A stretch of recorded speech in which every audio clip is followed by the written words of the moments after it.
Hello, welcome back. I'm Rue, and this is Rue with Books. I hope you have a nice hot beverage or cold beverage if it's hot like it is here, but I'm a maniac and I'll drink coffee whenever because I love it. To enjoy with this video. So, in this video, I'm going to do a wrap up of a load of the books that I've read over maybe the last 2 or 3 weeks. I'll probably do these kinds of videos maybe twice a month or so. It's I think I read quite long books, so it would be quite hard to do a good wrap up once a week. So I feel like maybe twice a month is, I think, good for the kinds of books that I'm going to read. But yeah, so I hope you enjoy. Thanks. So the first book I would like to talk about today is The Hole by Hiroko Oyamada. I'm going to do my best to not get too distracted. There's someone doing some work and mowing the lawn outside my house. So this book, as you see, is quite short. I got it from the library, which I go to about once every 3 weeks. This book is short and sweet. It's kind of about a woman who, because her husband is essentially being relocated for his work, she moves to a more rural place from the city to live essentially rent-free with the husband's mother's house, which has become available. And it's kind of just about her living her day-to-day life, kind of being out of work and having all this free time available, and making the best of it. It starts all quite normal, but there's like all these cicadas and stuff making noise all the time, and there's just lots of like very, very strange events that happen throughout the book. It's quite it's quite sinister and ominous at times, and the weird stuff kind of kicks off when the main character falls into a hole that's perfectly designed for her. And find out it's because of this weird, unknown kind of animal that burrows into holes and just kind of chills in them, sleeps, and almost hibernates, a bit like a spider would. And yeah, it's just like there's all these strange events happening with kids and like the shut-in guy. Yeah, it's very interesting. It's quite, as I said, quite short and sweet. It's not like anything I've read before. And yeah, it was a good time. Yeah, it was really enjoyable. I would maybe read some more of Hiroko Oyamada's work. If it's anything like this, I enjoyed it immensely. The second book I'm going to talk about today, which I was very excited to read. It's another book I got from the library. It's the second and final of the library books of this video. Is Lord of the Flies by William Golding. You can see it is literally the winner of the Nobel Prize in Literature from some years. So clearly a lot of people have liked this book. It's essentially about, if you don't know, a bunch of kids have landed on an island. I think it's meant to be during World War II, I think. Because they've been evacuated. There was an attempt to evacuate them and something went pretty wrong and they ended up on this island. Things start off pretty chill, with them trying to kind of mimic society by choosing a leader and delegating jobs to try and survive. So with like food, shelter, water, those kinds of things. And second of all, getting rescued by building and maintaining a fire with lots of smoke. It's a very interesting book because it's kind of like a battle between law and order as one side and chaos as the second. There's two kind of factions. There's we gotta try get rescued. The kind of democratic leader leading everyone, and then there's the second side which want to go hunt for food instead of just like living off the land with like the fruits and stuff that they can find in the jungle, and just play and swim and have a good time. It's a very clever book because actually something that happens right in the very first chapter with one of the characters, Piggy, is quite a foreshadowing of what happens later on in the book. It's one of those books where things start off pretty like normal and okay, but there's just a gradual set of events which um, makes the book get more and more disturbing and unsettling. The way that kind of their attempt at a children's version of society breaks down, and things just lead further and further into chaos. There's like the blurb of the book talks about at night in the darkness of the jungle, they are haunted by nightmares of primitive beast and basically, yeah. So, what are we, humans or animals or savages? So they start by being pretty human, but as the book goes on, they start to become more primitive and savage-like, and they do all these weird, like, primal tribal dances and have these kind of like community events. And yeah, stuff really goes off the rails, and it's really, really sad to see how everything progresses. I personally really liked the book and the ending as well, though I don't know. I guess not everyone likes a happy ending. I enjoyed it, but yeah, some people are not in that camp. Yeah, it was a great book. It's nice to pick out a classic sometimes from the library, and I think if I don't find something kind of more modern that I like next time I visit, I've got an idea of what I might pick out if it's still there. But yeah, you'll have to. If I don't do a review, wait for the next kind of wrap up video, and I'll talk about what that book is. So the next book is The Devils by Joe Abercrombie.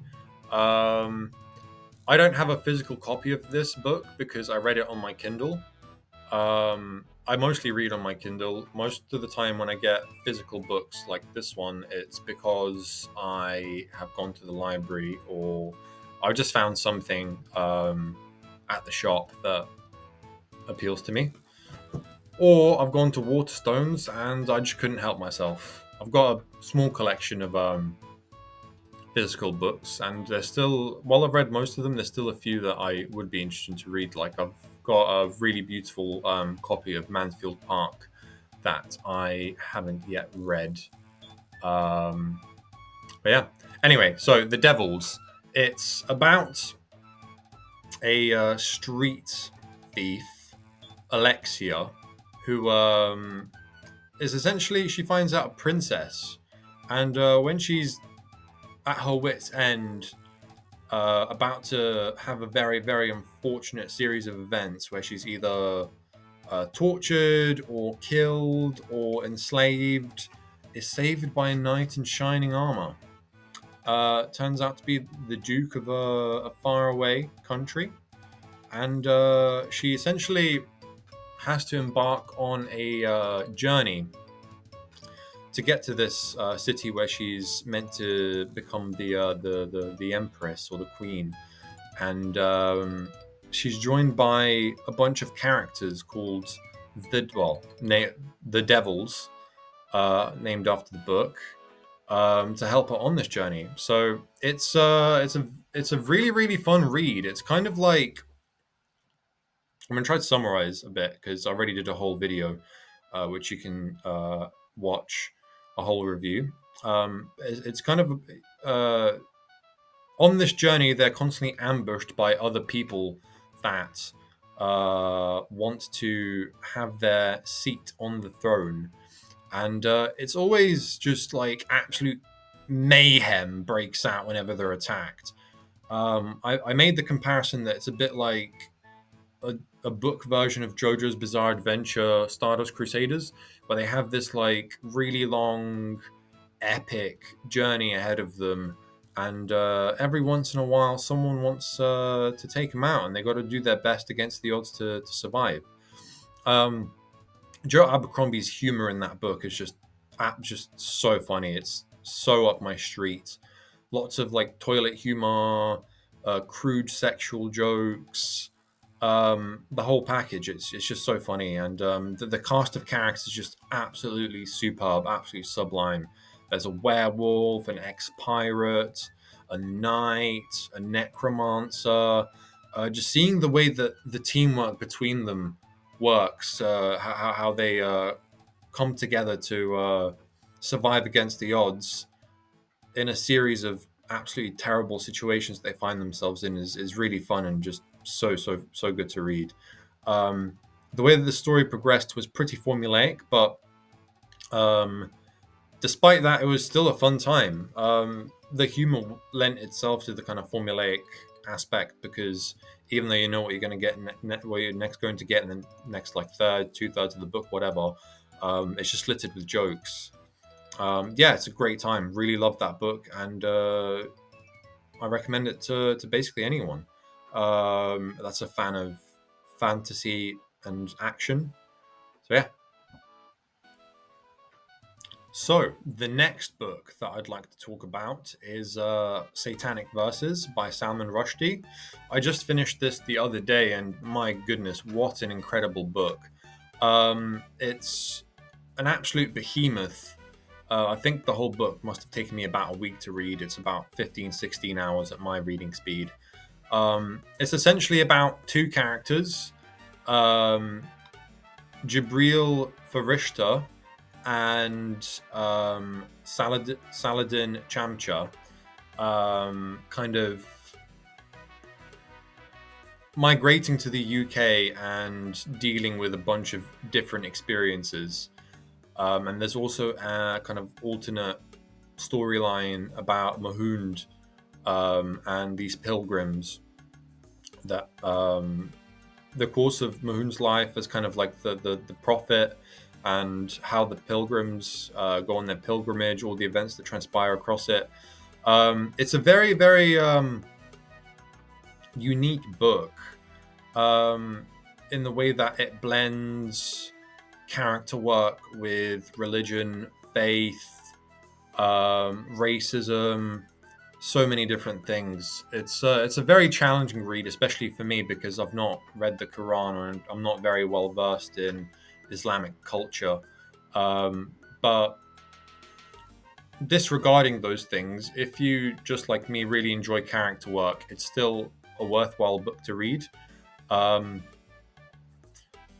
Just like because both Jibril and Saladin, they meet all these different characters across the book, and these characters they meet, these side characters, have like such incredibly written backstories where it's so well fleshed out. You get like their entire lives essentially, and there's like lots of really important things that happen to them, and it's just absolutely genius what Salman Rushdie has done with those characters. It's very epic. Just there's so much that happens throughout the book, and it's got an interesting take on, as I mentioned, one of the themes is racism. Both of the characters kind of metamorphosize into different things. So Jibril, kind of having been named Jibril, like Gabriel the archangel, after he, sorry, one of the first things that happens in the book is that they kind of fall out of this plane after a series of pretty bad events happen on this plane. That's a whole storyline in itself, and it's absolutely amazingly written. They both kind of fall above the English Channel and get dragged up in the UK. And so Jibril metamorphosizes into the Archangel because he's been named that by his mother, and he kind of curses her for this name because all these kind of visions and hallucinations and dreams he has while he's asleep relate to him being the Archangel, and he has all these visions of like what the Archangel does in religion and the kind of things that has happened over the Archangel's life. And Chamcha, on the other end of the spectrum, kind of starts metamorphosizing into like a goat. That I'm sure there's kind of like religious imagery there with the devil, and it's kind of about how these the metamorphosis of these two things is spurred on by racism and how they're treated as immigrants in the UK, and it's just absolutely incredibly written. It's a very kind of conversational book in terms of both the writing style and obviously the dialogue between characters. It's just absolutely genius. I've not read any Salman Rushdie before, but if he's an author that you enjoy and have read other works of his, please do let me know what else is worth reading. I've picked up a lot of his books in the library, not to take home, but just read the blurbs, and they all sound really interesting. So do let me know which ones you think are worthwhile, because I would be interested in reading more of his works. Just call me having a sip of some coffee. So the next, this is kind of the end of the what I've read section, and now I'm going to move on to what I'm reading and what I plan to read. So right now, I'm reading, trying to get the glare out, Making Money by Terry Pratchett. I read Going Postal maybe about a year or so ago, and I've owned this book for a while. So I thought, after reading something as dense as Satanic Verses, it might be good to read something a bit lighter. And so I've really, really, really loved Going Postal. I think Making Money is going to follow a similar plot structure to where he kind of starts by inheriting this absolute monstrosity, shambling ruins of a business, and makes something great of it. I think that structure worked really well for Going Postal, and I really enjoyed seeing the kind of high stakes of how Moist von Lipwig comes out of these terrible situations and makes something great. And it should be really interesting for this. It's about, making money and the bank, so I'm sure there's going to be lots of interesting commentary about banking and money and currencies. And I'm about 20% in, and so far there's already so many layers to what's been going on. It's been really, really interesting so far. The kind of way that there's like this kind of vessel of water which you can kind of like tinker with, and it almost like shows the flow of money, how it goes to separate things, and say like, oh, people are losing trust in the banks, how does that affect the flow of money in Ankh-Morpork? It's going to be really, really interesting to see how the events of this book progress. And I'll be joined by a whole host of very interesting characters already. There's some absolutely crazy ones like Topsy, who owns most of the bank. She's hilarious, and there's this character who has no sense of humor. Terry Pratchett is also always incredible at writing these just ridiculous, quirky characters. So I'm excited to see if there's any more that are still to be introduced, and what kind of way they're going to have in the story, and if there's any guilds or anything that will have a role in the story and how it goes forward. So it's going to be a good time, and I think this is one of those books where I should have enough to say by the time I finish reading it to do a full review. So I'll wait that when it comes out. Right, this next book that I plan to read, oh my goodness, I am so excited to read, and that is The Will of the Many by James Islington. So from what I understand of the plot, it's about a guy who, upon some very unfortunate accident, has become orphaned, and it's led him to enroll in this very prestigious, I assume, magical school. And at this kind of magical school, he's got to kind of like find his way in and make friends and get people to believe that he's someone that he isn't. It sounds a bit like Red Rising-esque. I know lots of people love that series, so maybe that's kind of where the inspiration for this came from. I know that Will of the Many is pretty recent in comparison to Red Rising, I think. Not sure though, could be wrong. Yeah, it sounds really. It's one of those books where, like, people always talk about how good the magic system is. It seems to be like once people graduate from this school, their strength is sapped into the empire, and they're kind of almost like it's kind of strength trickles up to the top, and it sounds really interesting. But yeah, it's kind of like there's an imposter among us. He's got to do what he can against the odds to survive. It seems that the stakes will be really, really high throughout the book. And while he's at this school, there's a bunch of stuff going on. Like there's a kind of murder to solve, secrets to uncover about some kind of ancient weapon. So yeah, I'm really interested. I love when there's intrigue in a book and when there's a nice mystery that unravels lots of different threads that come out throughout the book. Like a series in which I really enjoyed that kind of aspect is the Inheritance games. So if the way that threads unravel in the Will of the Many is anything like that, then I'm sure I'll really enjoy it. And the magic system sounds really interesting. So yeah, it should be a good one.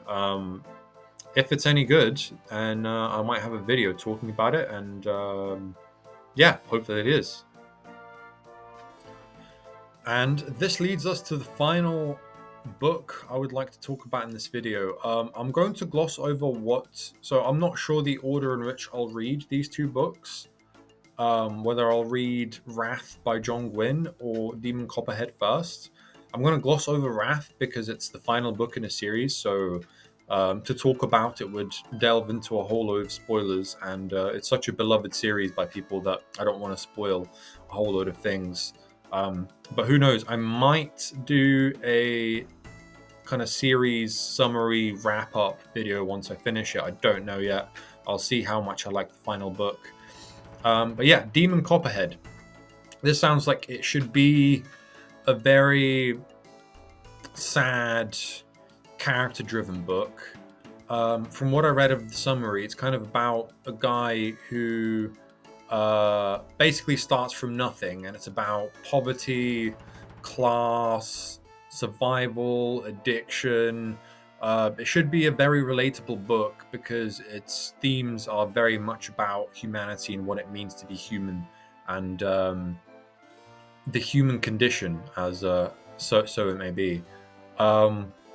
It sounds like the kind of book where there's going to be a lot of character relationships which bloom and break down, and there's going to be a lot of things going on. And one thing I don't read very much of is books set in America.